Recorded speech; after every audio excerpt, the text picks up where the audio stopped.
अब हम डिस्कस करेंगे ऑयल एंड इकोनॉमिक इंटरेस्ट। अब जैसे कि अगर यूनाइटेड स्टेट्स ने वेनेजुएला के सिटिंग प्रेसिडेंट मडुरो का कैप्चर किया और रातों रात वेनेजुएला के कैपिटल सिटी पे अटैक किया, एयर स्ट्राइक्स करे, तो यूनाइटेड स्टेट्स का ऑयल एंड इकोनॉमिक इंटरेस्ट भी हो सकता है। तो वो अब हम डिस्कस करेंगे, ऑयल एंड इकोनॉमिक इंटरेस्ट। तो अगर हम वेनेजुएला के ऑयल रिजर्व्स की बात करें तो Venezuela holds largest proven oil reserves in the world. तो सबसे ज्यादा जो ऑयल रिजर्व है पूरे विश्व में वो वेनेजुएला के पास है। Venezuela holds the largest proven oil reserves in the world, approximately 303 से 304 billion barrels, which is a very big number. This represents रफली 17 to 19% of global total, surpassing Saudi Arabia, surpassing Saudi Arabia. तो ये हमको एक बहुत अच्छी बात पता चली कि वेनेजुएला के पास पूरे विश्व में सबसे ज्यादा ऑयल रिजर्व्स हैं। लाइक 17 से 19% का जो ग्लोबल टोटल की अगर हम बात करें वो वेनेजुएला के पास है। और सऊदी अरेबिया से भी ज्यादा कच्चा तेल वेनेजुएला के पास है। और वेनेजुएला जो है वो अमेरिका के बहुत पास में है, क्योंकि भाई साउथ अमेरिका में है वेनेजुएला। तो it's very nearby. And definitely यहाँ पे एक यूनाइटेड स्टेट्स का ऑयल एंड इकोनॉमिक इंटरेस्ट हमको देखने को मिल रहा है। So there is a Orinoco belt, the Orinoco belt, it is the global hub for the crude oil. तो ओरिनोको बेल्ट को, लाइक ओरिनोको ऑयल बेल्ट, इसको फाजा डेल ओरिनोको भी कहते हैं। ये ग्लोबल हब है ऑयल का। लगभग 20% of world's heavy and extra heavy crude oil is found in this belt. अगर हम जियोलॉजिकल स्केल की बात करें ऑफ दिस बेल्ट, तो 55,000 किलोमीटर स्क्वायर का एरिया कवर किया है। And this belt is divided into 4 major main production areas: Boyaca, Junin, Ayacucho and Carabobo. अब मैसिव पोटेंशियल है इस बेल्ट का। So United States geological survey के हिसाब से it estimated the Orinoco belt could contain up to 900 से 1400 billion barrels of total heavy crude, which is a very big number. लगभग like 900 to 1400 billion barrels of heavy crude, जिसमें कि with 380 to 652 billion barrels can be recovered, it is technically recoverable. तो Orinoco belt, oil belt बहुत important है। And ये जो belt है it is around Venezuela only, but there are technical and economic challenges associated with this oil belt. And what are those? यहाँ पे जो कच्चा तेल पाया जाता है वो एक्स्ट्रा हैवी है, like tar like crude. Need for dilutants, we need dilutants. Complex refining, since कच्चा तेल बहुत हैवी है, डाइल्यूटेंट्स की आवश्यकता है, तो रिफाइनिंग प्रोसेस काफी कॉम्प्लेक्स है। This crude has a high sulphur and heavy metal content. And high sulphur and heavy metal content की वजह से कॉम्प्लेक्स रिफाइनिंग प्रोसेस है, requiring sophisticated and expensive upgraders और specialised refineries, mostly located in the US Gulf Coast, to turn it into usable products. तो इसको usable products में बनाना काफी tough है, कॉम्प्लेक्स प्रोसेस है। तो रिफाइनिंग इज कॉम्प्लेक्स बिकॉज ये जो कच्चा तेल है ये हैवी है, एक्स्ट्रा हैवी है, इसमें high sulphur and heavy material content है। सो रिजर्व्स वर्सेस प्रोडक्शन गैप। अब एक और काफी इंटरेस्टिंग चीज हमको यहाँ पे देखने को मिलेगी। So as of March 2026 there is a stark disconnect between Venezuela's underground wealth and its actual market output. तो अभी अगर हम वेनेजुएला की ऑयल इंडस्ट्री की बात करें तो मडुरो ने, मतलब मडुरो के अंतर्गत, मडुरो की जो सरकार थी उसके तहत वो पूरा बर्बाद हो गया, क्योंकि जितना ज्यादा पोटेंशियल है बट उसके हिसाब से actual market output is less than one. मतलब कहने का मतलब ये है कि जो वेनेजुएला की जो अंडरग्राउंड वेल्थ है वो लगभग 17% है ऑफ द ग्लोबल टोटल। इतना कच्चा तेल होने के बावजूद भी actual market output is less than 1%। तो पूरे विश्व में जितना क्रूड ऑयल की सप्लाई है, वेनेजुएला का कंट्रीब्यूशन लेस देन 1% है, despite it being holding the largest proven oil reserves in the world. तो यहाँ पे हमको एक बहुत बड़ा कोलैप्स देखने को मिल रहा है, आउटपुट कोलैप्स हमको देखने को मिल रहा है, like less than 1% of global supply. Infrastructural decay, ऐसा क्यों? Because of the infrastructural decay, because decades of mismanagement and sanctions have left the industry in ruins.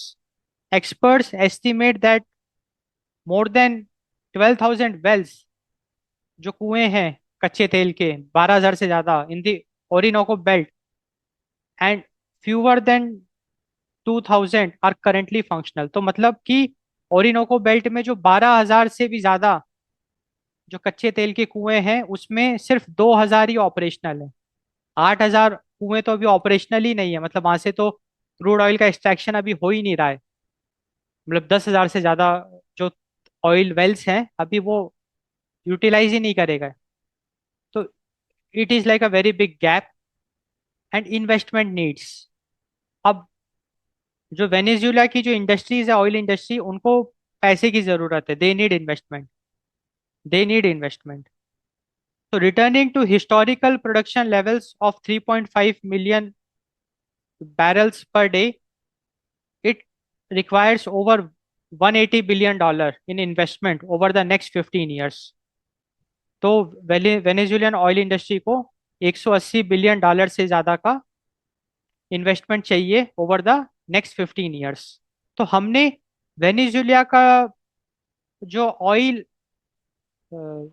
Market है उसको डिस्कस किया, हमने ये डिस्कस किया कि Venezuela has the largest proven oil reserves in the world. हमने ओरिनोको बेल्ट की बात करी, जो कि 20% of the world's heavy and extra heavy crude oil का गढ़ है वो।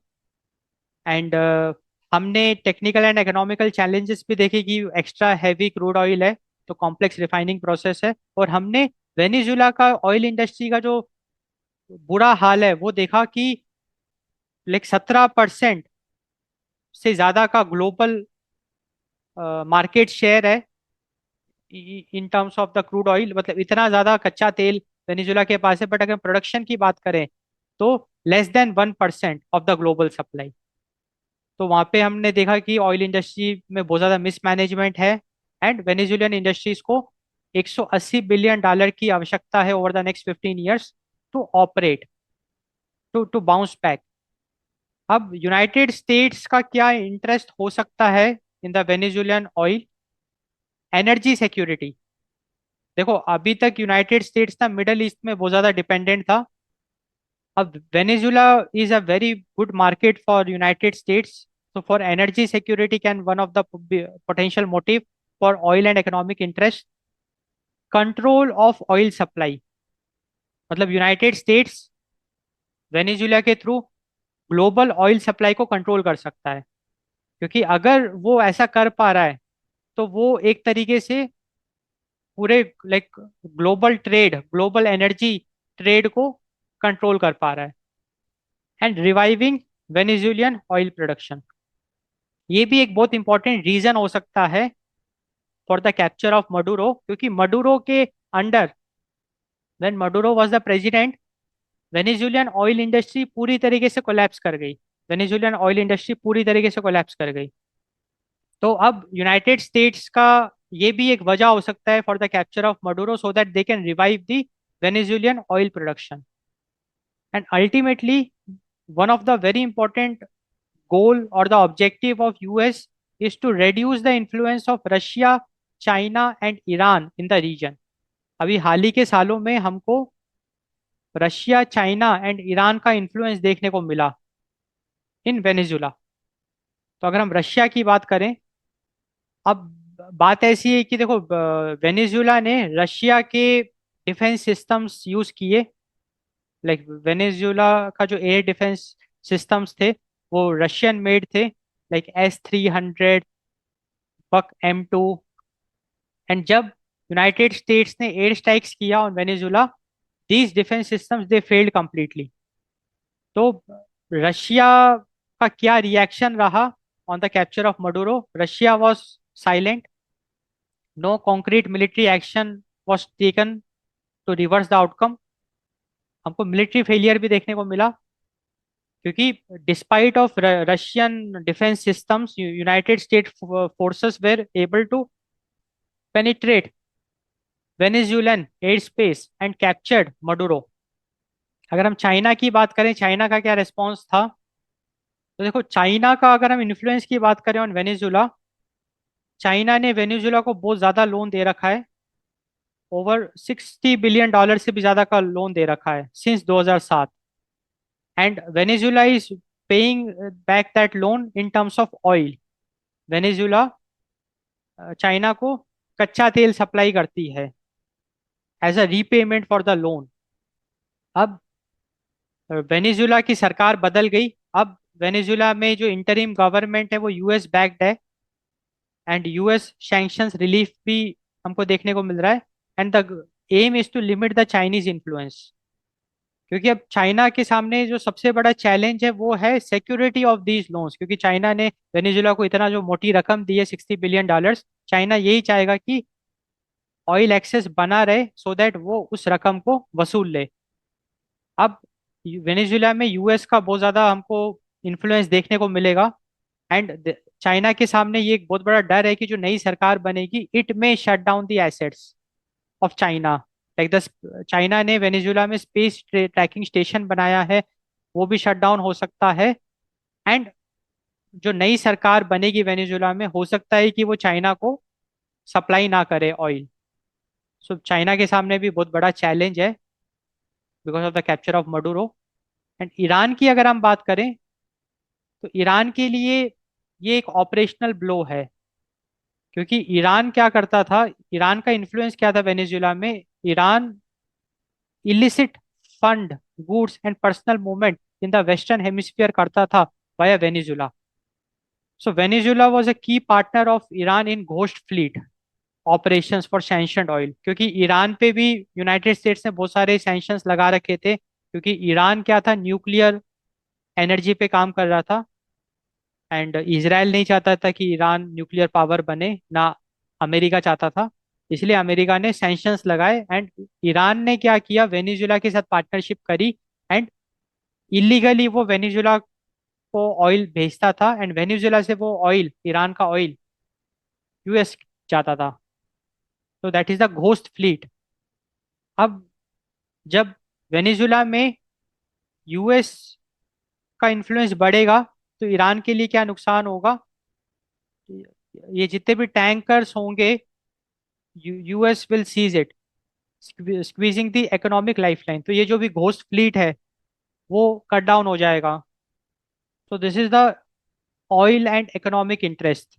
लाइक यूनाइटेड स्टेट्स ने रातों रात वेनेजुला पे हवाई हमला किया एंड वहाँ के प्रेसिडेंट मडुरो को कैप्चर किया। तो उसके पीछे ऑयल एंड इकोनॉमिक इंटरेस्ट भी हो सकता है, उसको हमने अच्छे से डिस्कस किया, डिटेल में डिस्कस किया।